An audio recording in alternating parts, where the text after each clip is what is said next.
there, my name is Randall Fraser. I'm a local artist and contributor to Kaleido Festival over the last 15 years. And as we all know, COVID-19 has made a great change to the way we live our lives, and especially the way we celebrate and socialize. The project we're working on today is a Kaleido High Five stick. And one of the reasons we want to create this project and share it with you and have people make these at home and bring them to the festival when it comes to you is because these sticks are just slightly over 1 meter long, and they give us the opportunity to say, well, this is how far apart we should be. So they give us a measuring stick that we can carry around with us that actually shows how far apart we should be from each other. But it also gives us a chance to interact, because of course when we go to festivals and celebrations, the first thing we want to do is shake hands, hug, high five, get close and have some kind of contact with each other. That's part of why we get together. And because we're encouraged to not actually get too close to each other, this I thought would be a great way to give us an opportunity to make contact with each other, but still keep distance.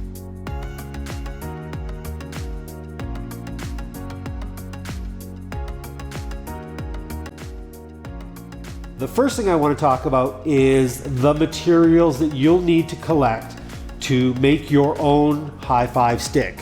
So the very first thing you need is some kind of stick. You can use, for this one I've used dowel. For this one I've used bamboo. You can go and get other kinds of dowel, different sizes of dowel.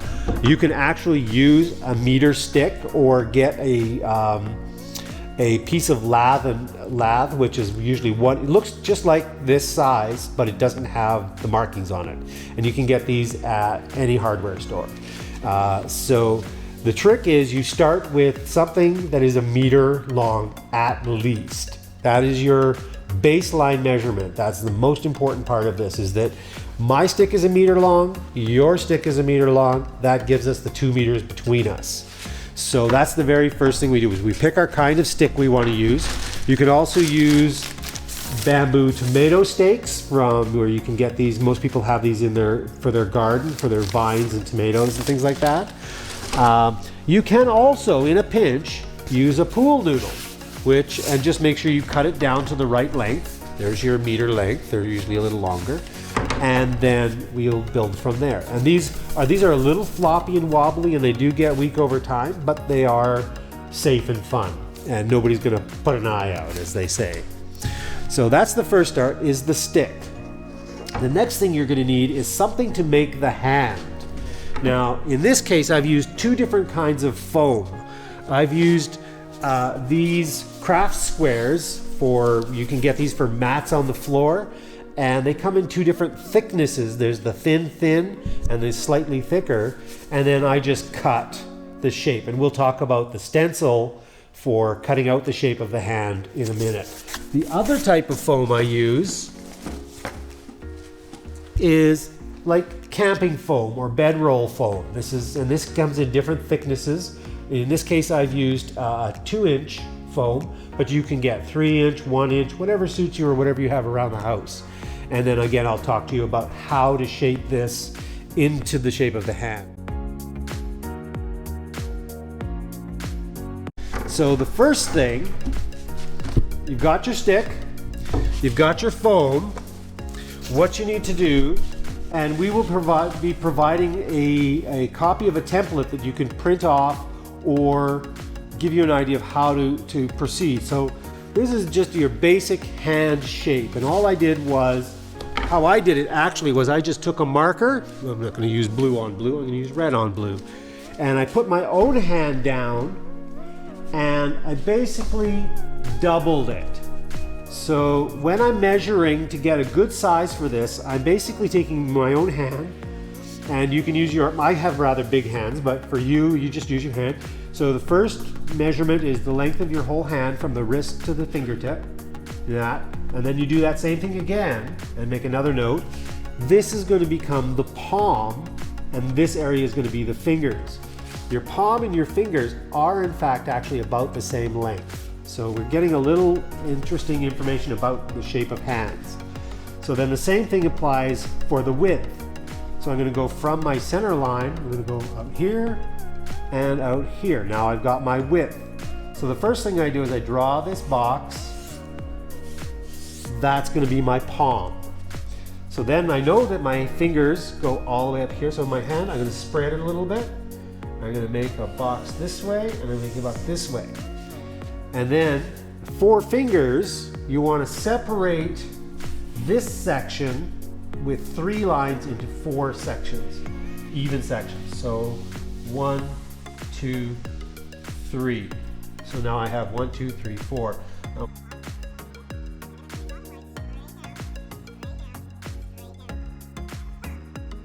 Now the thumb is interesting because if you look at where the thumb comes from, it actually starts at it's actually the same length as your longest finger, but it starts down at the bottom of the wrist. Start down at the bottom of the wrist. So what you need to do is start it down here, and again, I can use my own thumb and just double it. And it goes off at an angle. Like it doesn't go straight up, it wants to go out. So I'm gonna go out, out, and across. So now this is very straightforward. So now you have to think about, is this gonna be my left hand or my right hand when I make it? Doesn't really matter, but it's a personal choice. If you're a left-handed person, you'll wanna use the left hand. If you're a right-handed person, you'll want the thumb to be on this side. So the next thing we need to do is we need to look at, I'm going to keep my fingers down, the tips of our fingers. And this is where, when they're done right, they look exactly like real hands. But when they're done wrong, they just look like, what's going on? That's very cartoony and weird. Now you can choose to do that if you want. Like this is all guidelines for you expressing yourself and creating your own hand. That's totally up to you. But in terms of the shape of the hands, when you look at your hand, you always know that the middle finger, the third finger, is the longest. So that's going to be this one here. It's always going to be the longest. So that's our longest line. Then if we look at it, the index finger is often, you have to look and see, is the index finger and your ring finger, which of them is longer? Now this is different for everybody. In my case, my index finger is slightly shorter than my ring finger. So I'm going to shorten this one to about there, and I'm only going to shorten this one to about there. As an average, most people, the index and the ring finger are about the same. They're really very close. So you can play with that. And then when you look at the pinky finger, it's always quite a bit shorter. In my case, it's quite a bit shorter, but most people's it's a little bit shorter. So we're going to make that a little bit shorter. So then these parts are going to get cut away. Now the next step is you're going to want to, you can do all this after you've cut it out, or you can do it as you cut it out. So you round your corners.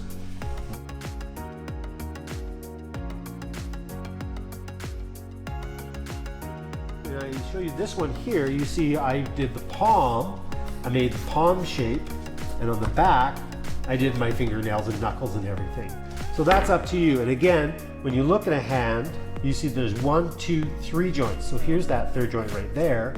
So you need to divide each finger into 3 equal parts with 2 lines. So we're going to put a line there and a line there.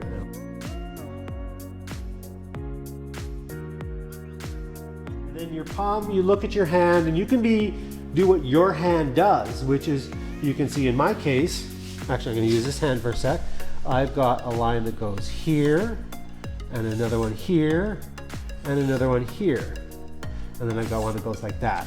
And everybody's different. That's where we get the character in hands. So now we've got our basic shape cut lined up. Now we would cut that out. You can use scissors, you can use a mat knife, you can use a jigsaw if you wanted, but scissors or a mat knife are fine. So you cut that all out and you end up with this shape. Now I've cut all the way through to the bottom of each finger, because now that I've done this, I can shape those fingers a little bit, or I can leave them loose and soft like that. All right. When I make my foam hands out of this type of foam, you have to make two, so that you have one for the top and one for the bottom. So when you're making out of any kind of flat foam like this, you need at least 2 layers. All right, so we've talked about how to work with this type of foam. Now we're going to look at working with this foam, which is a little different. So once you've made your chunk and you've cut all your pieces, all of your pieces are going to be square. So for example, if I cut this piece down, I'm just going to do the one finger for now so you can see how this works. Cut it a little at a time and then I get down there. So there we would do. Now you've got all these square chunks. So what you need to do is actually shave away, and I give it a little pull and it just comes away very nicely like that. And this is something that you can get very detailed and focused about, or you can be very general with. I usually just like to round off my corners a little bit, get a little bit of a hexagon shape or an octagon shape. There we go, like that. So you can see how working with a mat knife, you can also do this with scissors, but I prefer the mat knife just because you can get a cleaner cut. And the trick is to keep your blade very sharp. Again here, so we're going to do this. And I'm just rounding off all of my corners. Okay, my knife is starting to get a little dull. And let's see. When the knife gets dull, here's a little tip for folks. If your knife gets dull, you can take a belt, any leather belt, and you just go like when you go to the barber. For guys that go to the barber, get a shave, they just do what's called stroping. And you just rub it back and forth a bunch of times. And you'll see right here how much quicker that cuts. Use my fingers here and there. There, see that? How nicely that just cuts away after that. And then there. So there you see you've rounded off this corner, and that's how I've worked with this. All right.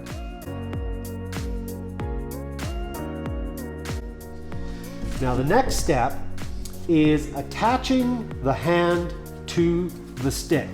When you're working with this kind of foam, you only need one layer, and then you just punch a hole through there and then stick it in with your glue.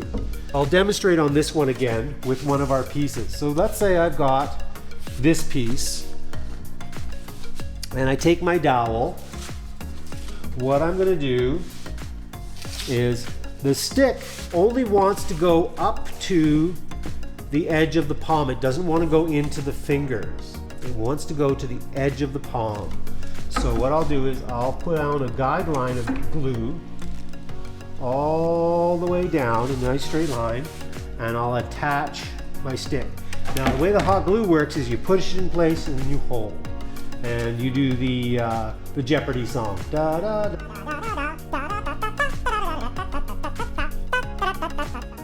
And hopefully when you're done, it should be mostly dry.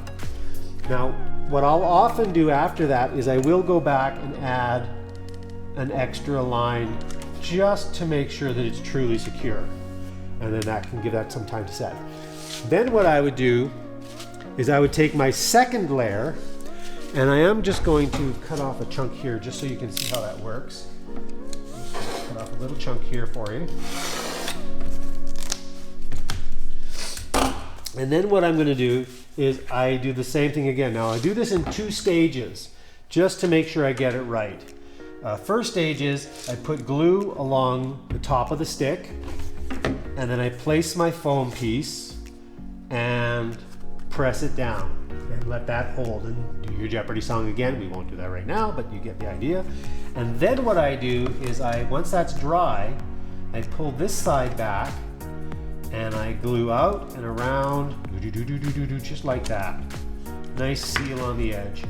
And then I push it down and I hold, and then fold back and repeat. Just like that. And of course, wait. And then when you're done, you end up with this. And then what you do, that's when you go and you cut all the way down the line of your fingers. Okay? So you don't cut those until after you've attached your stick. That's kind of important. So now we have our two styles of sticks. They're basic. You've got the foam hand attached to the wooden stick, and you've got the stick only going up to the palm, and the fingers are soft. So now, I actually created my little Kaleido high five, and that was just a little piece of the foam and a banner that I made, and I glued that on. I'm gonna glue that back on again. And you can do that. You can make two of them, put one on one side, one on the other. So it says high five on both sides. All right, so now we're gonna talk about decorating your high five hand. So as you can see, I've gathered together a bunch of different craft materials, and you're by no means limited to what's on this table. You can scavenge in your own home and see what kind of materials you have. You can go to the dollar store, you can go to Michael's, you can go to any of the liquidation stores, wherever you like to get nifty craft products. That's totally up to you. But the one key element, or most important element of all of these, is I don't use anything hard. Okay, so that's the main thing. I don't use hard materials. I've got different types of pipe cleaners, I've got ribbon, I've got fancy colored tape, I've got glitter, which some people love and some people don't. I've got these sparkly craft foam that are in fact adhesive backed, and of course any kind of stickers and shiny leftover bits from another project, ribbon, all this kind of stuff. So I'm going to think about my piece, and I think I'm going to start with, I'm going to decorate this hand, and I'm going to start with the stick. First thing I'm going to do is start with the stick. So I think I want my stick to be very bright.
This is the part where you really get to express yourself and make it as flamboyant and entertaining as you want. But that's the basics. Foam, stick, glue, decorations. So once your stick is complete, you are ready for Kaleido Fest in your neighborhood. Grab your stick and go out and give a happy Kaleido high five.